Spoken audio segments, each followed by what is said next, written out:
President Buhari invites French business community to invest in Nigeria and Africa. Federal Executive Council unveils new national development plan.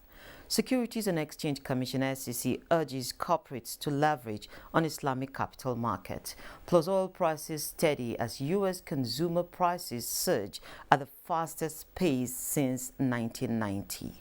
Details of these and more on Business Express on the network service of the NTA.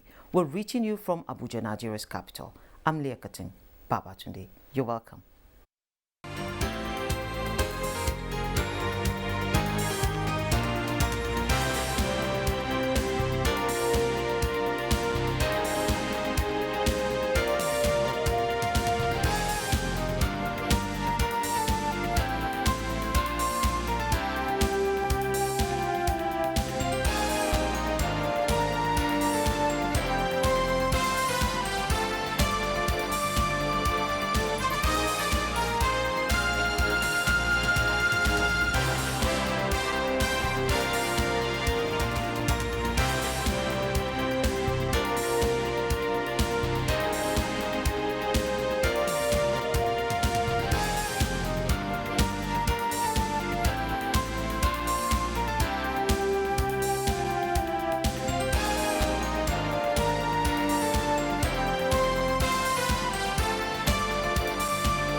President Muhammadu Buhari has extended Nigeria's formal invitation to the French business community to take advantage of the vast investment opportunities in Africa's largest economy.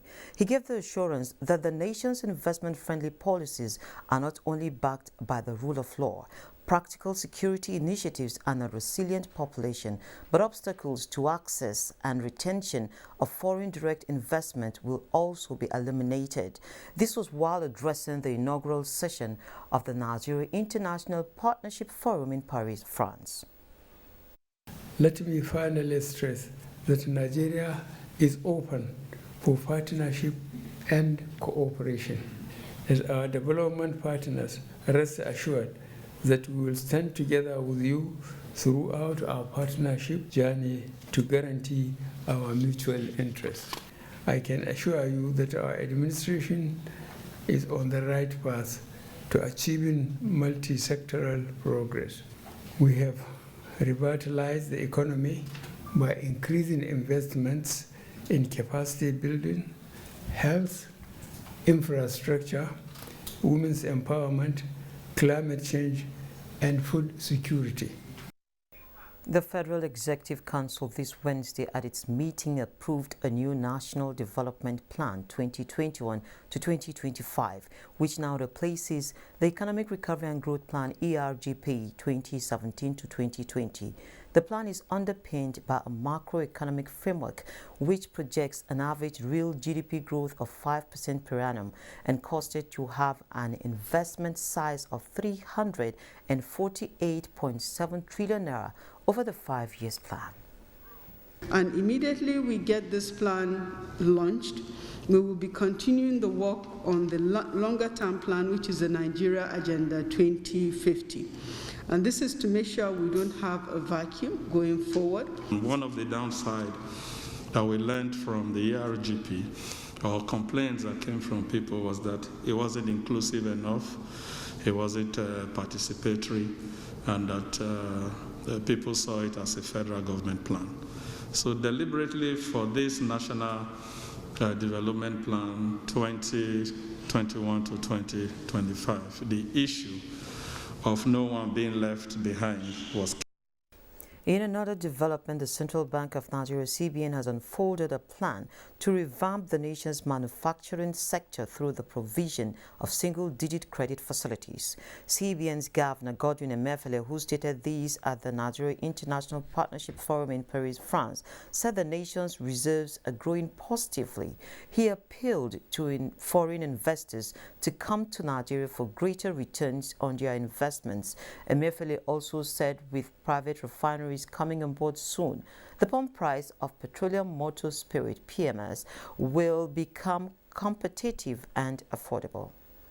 The energy and ingenuity of the Nigerian youth have been described as assets needed for deployment towards Nigeria's economic recovery.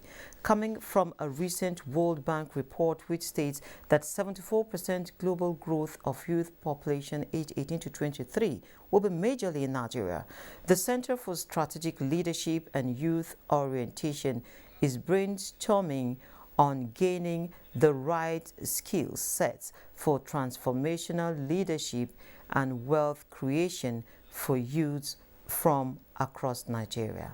Bring them to develop their skills, develop their talents in all ramifications, to be in charge, to remedy the existing situations that is ravaging their struggles in all aspects of the society. They can do. The power of advancing the peace and development of Nigeria that is in their hands. Now we move to the very business of the day. First week of every November in each year is a week to drive financial inclusion. The week is when the global community works to advance inclusive finance. It is a forum for exchanging ideas, developments, perspectives, and convening stakeholders all around the world. And today on the program, we will be having perspectives and extracting digital financial services and financial inclusion as it affects the informal sector of the economy. Now, these issues have been the ones that we've been looking out for some time, especially as it affects you and me in our daily financial transactions.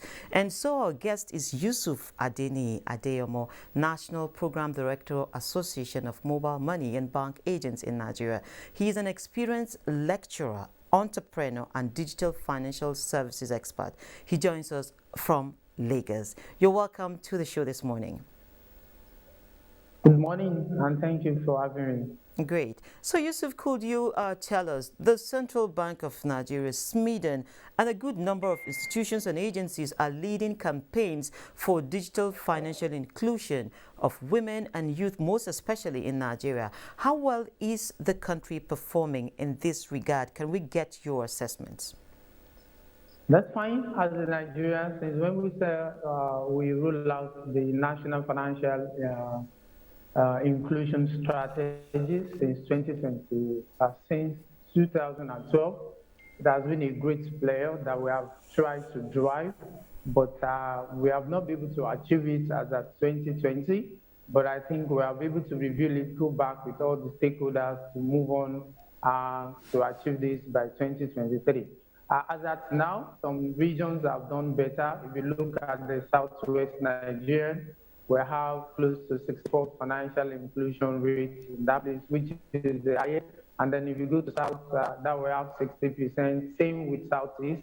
And when we go to the north central, that one is financial inclusion rate is around 50%. It's only in the northeast and the northwest that we have low financial inclusion rate, which is around 34 and 37 respectively. If you look at this, you will say that we might not be getting there as a country, but we are getting closer and we are bridging that gap gradually. Okay, so what might be the factors responsible now for having this unbalanced display here? Yes, there are many factors. You know, we have to talk about the technology, adoptions of technology. We have to talk about the infrastructural facilities. We have to talk about some security issues and in the northeast and the northwest that we are facing as a country. These are some of the things that we need to look at. We also need to look at the informal sectors that we're talking. They were mostly uneducated people. The rate of adoptions, the rate of the technology that we're going to use to drive the financial inclusion come at the cost. The affordabilities of this delivering this service of the financial inclusion, that is the digital financial service, is another issue that might have been leading to all this slow rate of adoption. But I think as the Nigerian government, the CBN, SMEDAs and other stakeholders, I think they are rolling out different strategies on daily basis to meet up the new financial inclusion target as a country. And I believe with the collaborations between all the stakeholders, you will say that we'll be able to achieve it. For example, now, if you look at the rate of the employment that the financial inclusions are able to bring about, for example, in agency banking, which me am part of, as in the Association of Mobile Money and Bank Agents, you will see over 700,000 people have been in that sector now as an agent, and that have created a lot of employment for the Nigerian youth who might not have access to have a normal job for the government. This has created employment. You look at the informal sectors that contribute like 65% to our GDP. You'll see many of these people in the informal sector now, they can go online and get a credit facilities as small as like 5,000, 10,000, 20,000.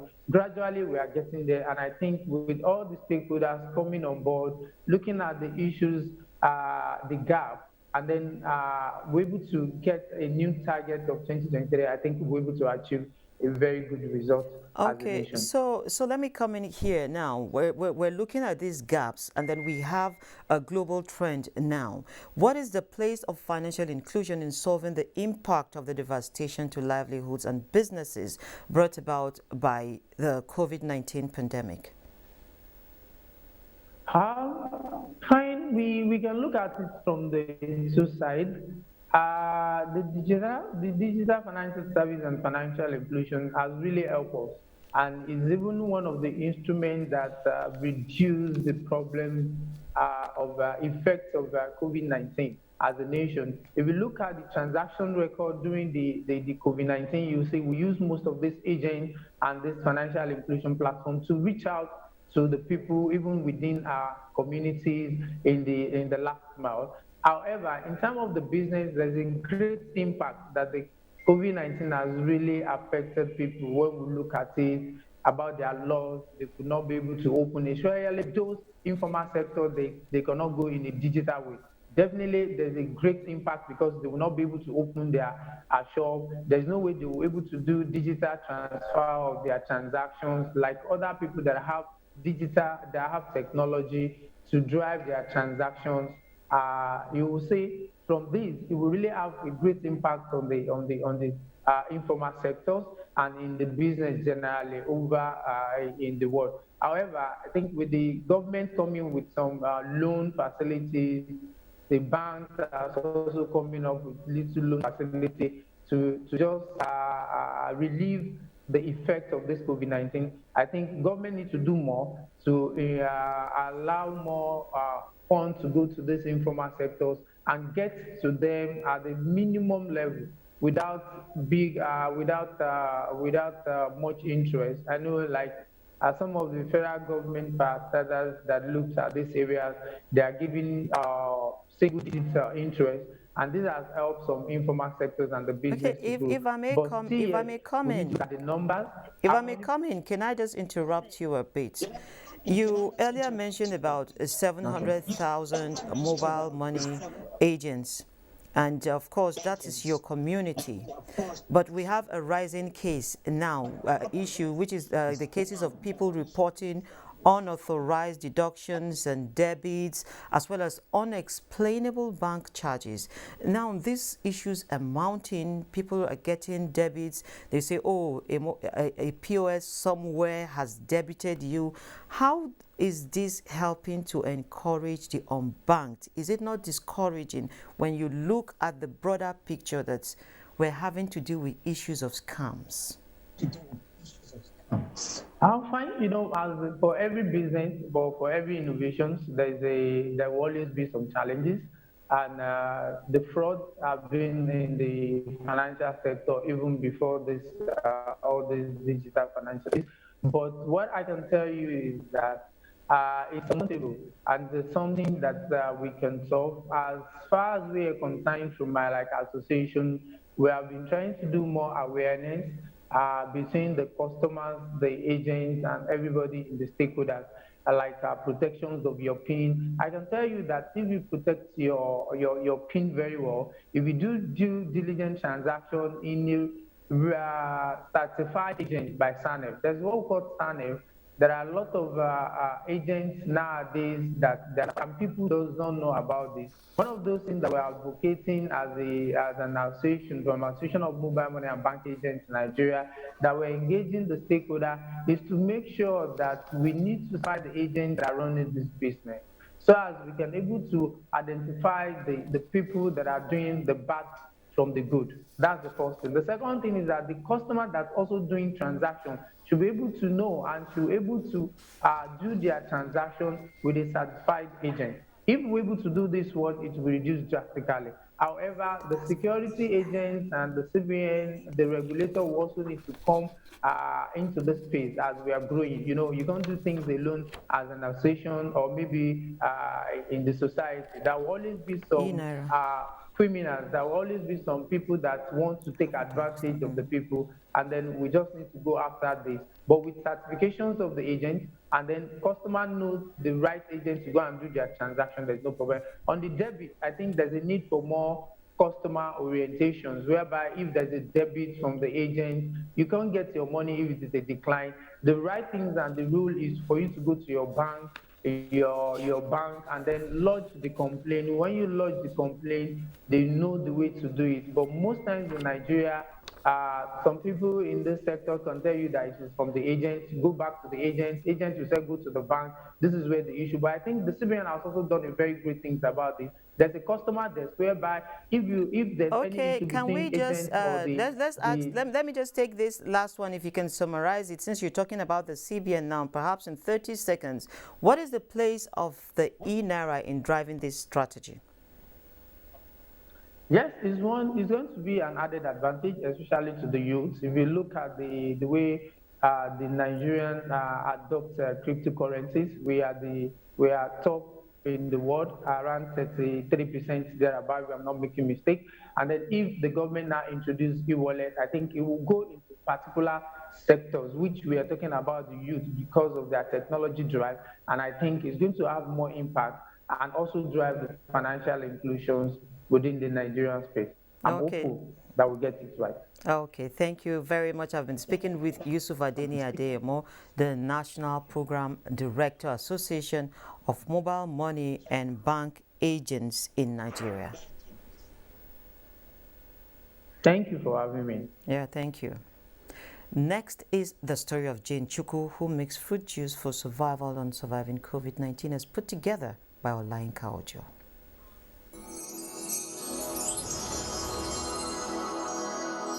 Surviving COVID-19 series is brought to you in partnership with the Central Bank of Nigeria.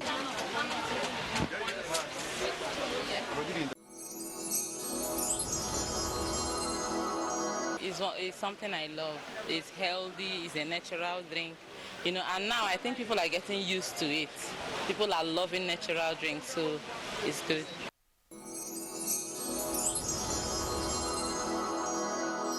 During the COVID, at first, it was very difficult because people don't even want you to see them. They don't even want to interact with you. But in the middle of the COVID, we started getting orders.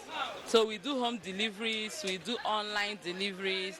So, but you can't compare it to when the COVID is not there. You can't compare it.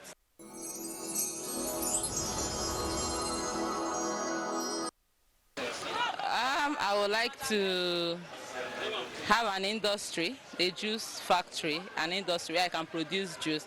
Probably make it more affordable, natural, not artificial, because like as you can see, what we do here is natural juice. So I like to do it in a large capacity.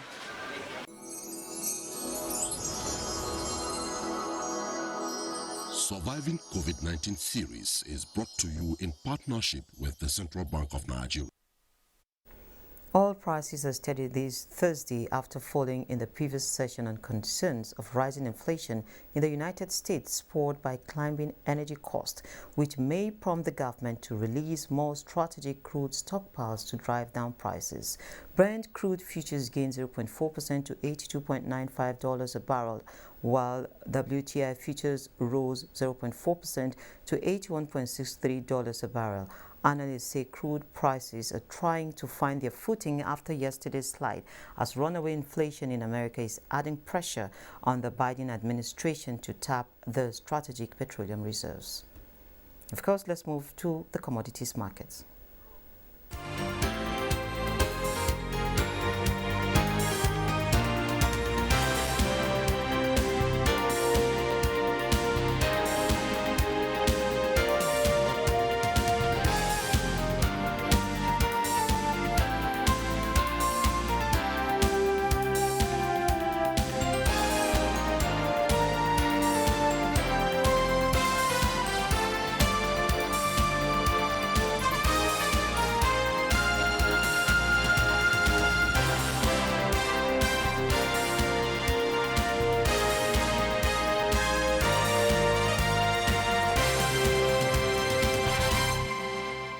As part of its developmental role, the Securities and Exchange Commission (SEC) has assured that it will continue to encourage corporates to leverage on the Islamic capital market by providing and ensuring an attractive enabling environment. Director General of the SEC, Lamido Yuguda, stated this at the 2021 African International Conference on Islamic Finance held in Abuja with the theme Infrastructure Financing, Sustainability, and the Future of African Markets 2.0. Yuguda said the Commission is working assiduously with relevant stakeholders to implement recommendations for the non-interest capital market sector in line with the objectives of the 10-year Nigeria Capital Market Master Plan 2015 to 2025, which include developing the segment of the market to contribute at least 25% of the overall capital market capitalization by 2025, with Sukuk contributing 15% of outstanding bond issuances. He said Islamic finance instruments are globally recognized as acceptable securities with less value at risk due to their assets-based and project-tied investment features.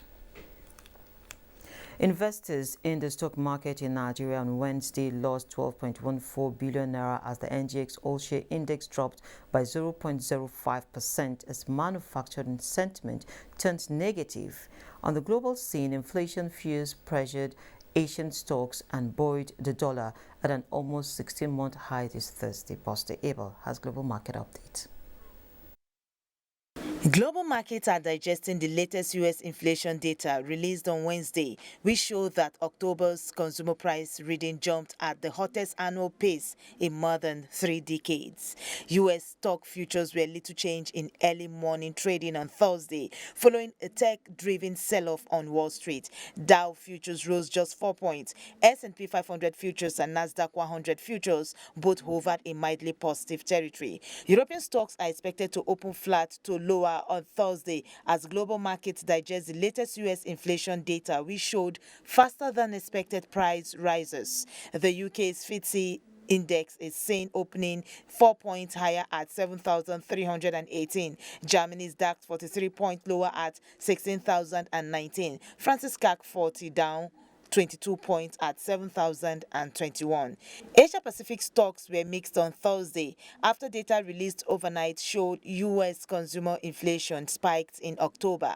Hong Kong's brother Hang Seng Index dipped 0.15%. Mainland Chinese stocks were higher, with the Shanghai Composite up 1.11%. Nikkei 225 in Japan also rose 0.59%.